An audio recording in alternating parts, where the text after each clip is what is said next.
Maintenant que vous avez réalisé l'activité d'apprentissage avec succès, je vous propose un résumé des différentes étapes à retenir pour appréhender l'épreuve de français avec sérénité. Pour rappel, cette épreuve comprend 10 questions notées sur 20 et auxquelles vous devez répondre en 30 minutes. Étape 1, prendre contact avec le texte. En 2 minutes, vous devez être capable de consulter l'ensemble du texte, de repérer le paratexte et de situer le texte dans un contexte plus large.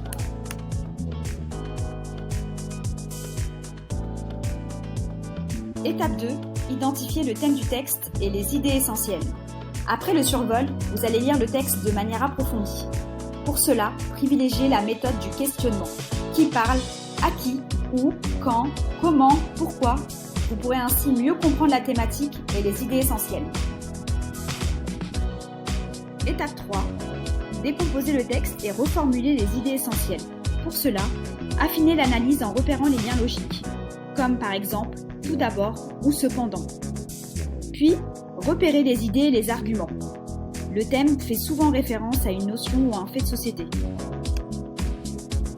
Étape 4. Répondre aux questions.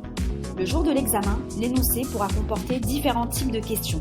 Les questions vous demandant de trouver une information écrite dans le texte, les questions vous demandant de comprendre ce qui est dit implicitement dans le texte, enfin, les questions impliquant de faire le bilan des questions précédentes. Parmi les questions que vous aurez le jour de l'examen, figureront les questions ouvertes. N'hésitez pas à reprendre les termes de la question en la mettant à l'affirmatif. Si la réponse n'est pas donnée directement par le texte, formulez la réponse en vous appuyant sur les indices repérés dans le texte. Vous aurez également parmi les questions des questions à choix multiples. Pour y répondre, lire attentivement la question et les propositions avant de cocher la réponse. Répondre rapidement aux questions qui vous semblent faciles. Si une question vous paraît compliquée, passez à la suivante, puis revenez dessus par la suite. Enfin, afin de faciliter la correction de votre copie par le jury, veillez à bien respecter les formes imposées par l'examen. Soyez attentif à la propreté, à la lisibilité, à l'orthographe et à la syntaxe. Attention, si vous faites plus de 5 fautes d'orthographe, un point vous sera retiré le jour de l'examen.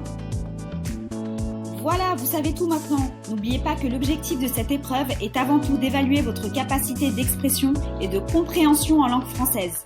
Alors, n'hésitez pas à vous entraîner avec les exercices disponibles sur notre plateforme de formation. Vous pourrez ainsi mettre toutes les chances de votre côté pour réussir votre examen.